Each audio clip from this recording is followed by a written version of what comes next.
This is Orlando Sentinel Now. Hello, it's Tuesday, September 14th. Rich Pope here with Grace Toohey, Scott Maxwell, Dwayne Bevel. They have our topics today. We're going to talk about Florida prisons seeing serious shortages in staffing. Also, Scott Maxwell's word, a political embarrassment brewing in Florida. We'll find out what that means. And then also, we're going to look at Disney World and signature statues around the park. We'll find out more about those from Dwayne Bevel. But we're going to start here with Grace Toohey, and we're going to talk about Florida prisons seeing some serious shortages going on in the staffing. What's going on, Grace? We've heard about staffing issues for the last few years at Florida Department of Corrections, but it seems like they've really just reached these record highs. There's about 30% of all security staff positions are vacant right now. So, this is an issue that's been ongoing, but it really seems like the COVID-19 pandemic has really exacerbated things, and we're just seeing these massive vacancies. And what that means is, people are working tons of overtime, people are overworked, trying to fill shifts, trying to make sure that they're keeping people safe who are incarcerated, keeping staff safe who are working there as well. So what we've seen is they've started to actually close down a lot of facilities. They've closed 3 full prisons, and then what my latest story is about is, they've actually closed, more than 20 smaller facilities as well, whether these are work camps or annexes or dorms, but most of these hold hundreds of people. So they're trying to reorganize and reshuffle people around to try and mitigate what's happening with these staff shortages. Yeah, you mentioned COVID-19 playing a part in it, but it seems like this has been ongoing, as you mentioned. What were the issues before COVID? Like, what was causing these shortages initially? Yeah, so what the corrections officer union says is it's really just low pay. They've been really severely underpaid for years now, and COVID's making this even worse when you're going to work in these really difficult circumstances.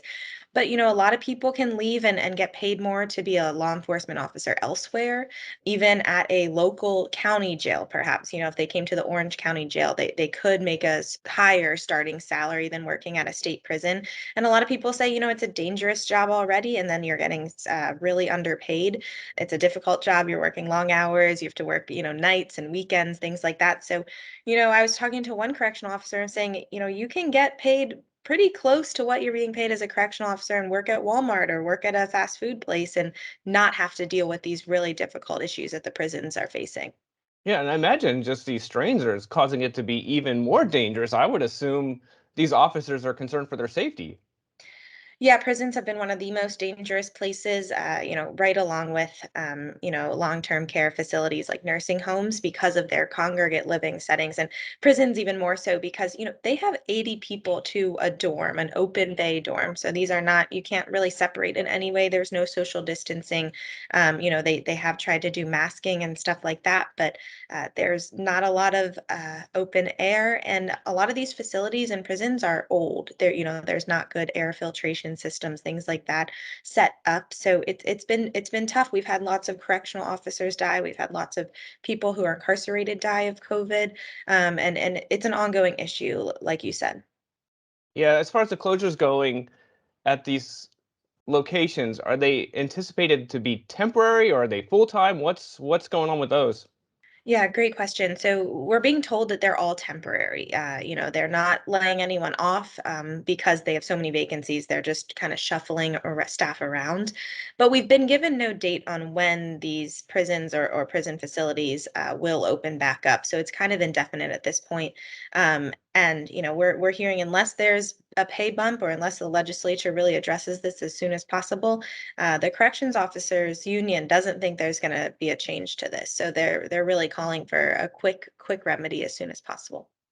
All right. Well, you can read about that one right now on OrlandoSentinel.com. Grace does a great job of laying that one out. Appreciate that. We're going to go here to Scott Maxwell and his exact words, a political embarrassment brewing in Florida. We're going to find out what that is. And this one has to do with Daniel Webster and his district right now. What's going on, Scott? Yeah, well, I guess whether you consider this an embarrassment or not depends on where you stand. But you're right. We're talking about Dan Webster and a new challenge he faces from a firebrand, sort of on social media, Laura Loomer. I think there are a lot of people who are big fans of Laura Loomer. She's kind of a fringe character, and when I say kind of, I mean extremely. If she was any fringier, she'd be dangling from a Victorian lampshade. But she's basically sort of declared herself a proud Islamophobe. called Muslim savages, and when she violates the terms of social media and gets kicked off, then declares herself a victim. And there's this real big cult of sort of victimhood, a lack of personal responsibility brewing sort of among the neocons in the Republican Party, and it's given rise to giving her more of a voice. And now she is trying to take out a sitting member of Congress, a pretty respected Republican, and Dan Webster. And there are quite a few pundits, and frankly myself, who think there is a solid chance that she could win. Yeah, this isn't the first time Dan Webster has faced opposition. Anthony Sabatini threw his hat into the ring at one point and decided to pull back. But let's get to the point where you said this is a chance that she could actually win. It seems like one of those cases where you're even saying Florida has made this bed and now they're going to have to sleep in it. Absolutely. I mean, she is one of sort of the fringe characters who Florida Republicans have invited away from the fringe and into the spotlight. In fact, when the chairman of the Republican Party of Florida, Joe Gruters, is also a state senator, wanted to file his social media bill, which attempted to have government control social media in a way that courts have generally said is unconstitutional, if that kind of thing bothers you at all. When they were looking for somebody to bring forward as the victim, they brought Laura Loomer. Senator Joe Gruters, RPOF chairman, brought Laura Loomer and said she's the reason we need to pass this new unconstitutional law.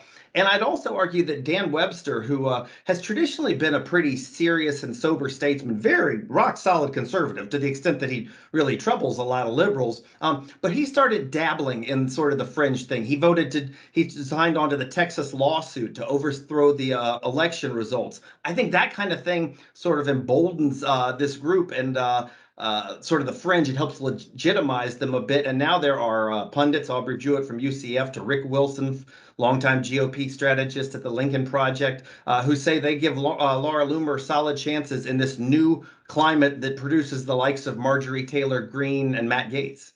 It is strange because it seems like things that are said now typically in the past would have pretty much derailed any kind of election hopes. And it seems like things just seem to continue to snowball and they get even more support. Yeah, there's not much of a bar, and if there is, it used to be resting on the ground. It's now 6 feet below. And what I think a lot of the pundits are saying is that it's now more of an advantage, and it only works in a district that's heavily, say in this case, Republican, right? Because whoever emerges out of this race is almost certainly going to win. There aren't a lot of Republicans, as we've seen in the Marjorie Taylor Greene race, who might say, well, I like Dan Webster, she's too extreme for me, so I'll vote for the Democrat. Probably not going to happen. So whoever emerges out of this primary will probably be, unless the district gets significantly rejiggered, will probably be the next representative in Congress. And if that's a race for the red meat base, that would seem to go to her. All right. Well, Scott's column will be up this afternoon. Go ahead and keep an eye out for that. And curious if this will turn into a Scott Maxwell "I told you so" moment. So we'll keep an eye on that one. We're going to talk about the statues at Disney World for his Walt Disney World at 50 feature. And there's some big ones there, and there's some new ones coming. Let's talk about those, Dwayne. So for part of the 50th anniversary, Disney is adding some golden statues of characters sprinkled across the 4 theme parks they've started in Magic Kingdom. They're strangely entertaining, honestly, and they're sized appropriately. So the Tinkerbell is quite tiny and up in the trees, and, Goofy's a lot taller than Pluto, as Walt intended. But for this week's Disney World at 50, I'm talking about the partner statue, which is also nearby. And it's how I describe it, it's the one where Walt Disney is holding hands with Mickey Mouse right there by Cinderella Castle. So I have 3 fun little facts to tell you about it.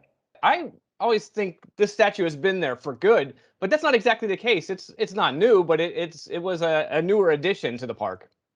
Right. It's been there a lot more than half of Magic Kingdom's lifetime. It was there in 1995. The first one was at Disneyland in 1993.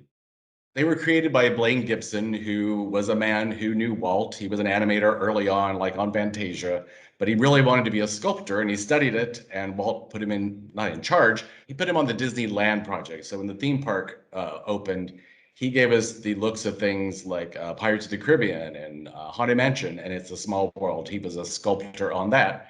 And Hall of Presidents. He did all the presidents, almost including Obama. He consulted on that one, but I think he was like 95 or something at the time. So he hasn't done the last 2. He sort of helped on Obama. That's cool. Yeah, so the statue, he said he wanted Walt to look like he did in 1954. When Walt was at his prime.